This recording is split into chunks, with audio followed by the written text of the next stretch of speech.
Since I like going back and listening to my old thoughts, I'm currently in the process of re-uploading some of my older videos in order to make them more compliant with YouTube's policies on reused content. But since I didn't want to do a lot of editing, here is the audio from my original review for this movie.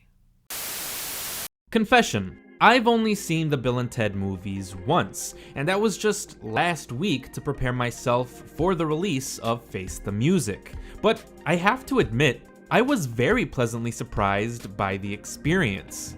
These films are fun and charming as hell, despite the fact that they feature stupid and nonsensical plots. Nowadays, movies are dissected and picked apart by everyone, so it was refreshing to watch a series that was so unconcerned with the minutia of its own continuity. There are no rules to this universe, so to enjoy it, you just have to turn your brain off and go with the flow. And because of that, I don't think Bill and Ted would have been warmly received if it were made today. So how does a sequel to the series work after nearly 30 years since the last film? Pretty well, actually. But only if you've seen both movies, because nothing in Face the Music will make sense if you haven't. Speaking of which, the story. Bill and Ted have yet to write the song that will unite the world in peace and harmony. And after several decades, they're running out of time. If they don't write that song soon, the very fabric of reality will be torn apart.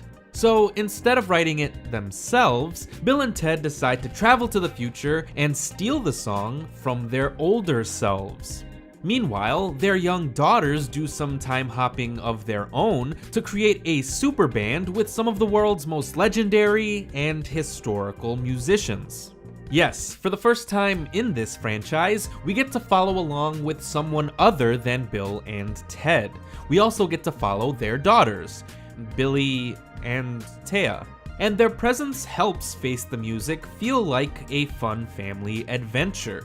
But even though Face the Music may be stylistically different from Excellent Adventure and Bogus Journey, it serves as an excellent trilogy capper, especially since the story feels like a nice combination of both films. However, I didn't really care for the plotline involving Billy and Taya. While Bridget Lundy Payne does an outstanding Keanu Reeves impression, I didn't quite buy Samara Weaving as a younger Bill. I don't know if that's because I've seen her in more dramatic films like Ready or Not, or what, but my point still stands. There are a couple of other big names sprinkled throughout the cast as well, but no one really stood out to me. Not even the time-traveling robot that everyone else seems to have really enjoyed.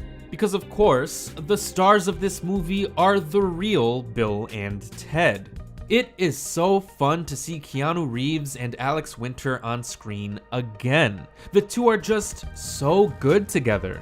You do kind of have to get over the fact that their characters never grew up and act the same after 30 years, but once you get over that aspect, you can't help but find their presence delightful. These are two doofuses that you just can't help but love.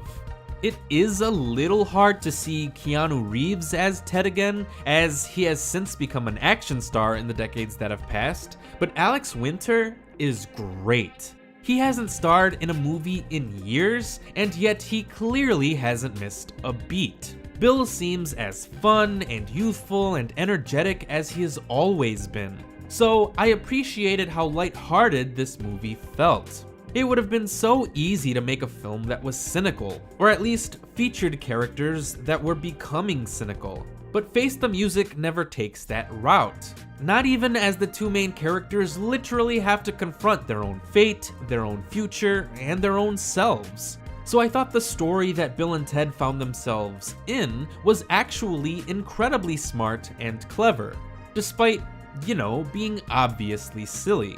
But the silliness is just part of the fun.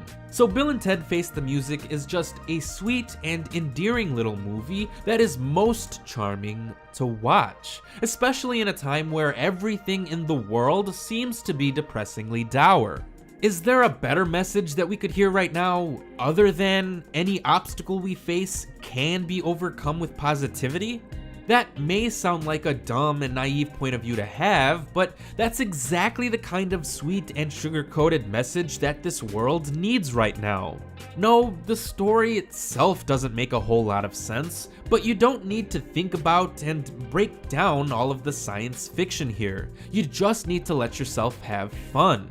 I mean, how would a simple song even unite the entire world in the first place? Let alone save all of time and space from being torn apart? It doesn't matter. All of the plot holes and inconsistencies just add to the film's overall charm. It's like a goofy, above average B movie. But I guess that's what Bill and Ted has always been. An imperfect franchise that has gotten by thanks to the fun performances, the wacky yet original storylines, and the uplifting sense of positivity. Excellent Adventure, which is my favorite movie in this series, acts as a simple time-traveling teen comedy. Bogus Journey, which I'm not overly fond of, is wildly creative and one of the most insane sequels that I've ever seen. And now, Face the Music serves as a fitting finale for this franchise, and it features a simple message about family. The movie reminds us that even if life didn't turn out the way we planned, there will always be time to learn, grow, and change. So Face the Music feels like a proper ending that features a nice send-off to the Bill and Ted characters, which feels nice since we're probably not going to get another Bill and Ted film after this one. But at least now you can enjoy Bill and Ted as an excellent trilogy. I don't know if Face the Music will win you over if you're not already a fan of this series, but if you are indeed a Bill and Ted fan, I think you will find that this film has enough heart, joy, dim-witted positivity, and callbacks to the overall franchise to leave you satisfied. I certainly felt good after watching this movie, and for that, I would likely give Bill and Ted Face the Music 3.5 out of 5 stars. Thanks for watching.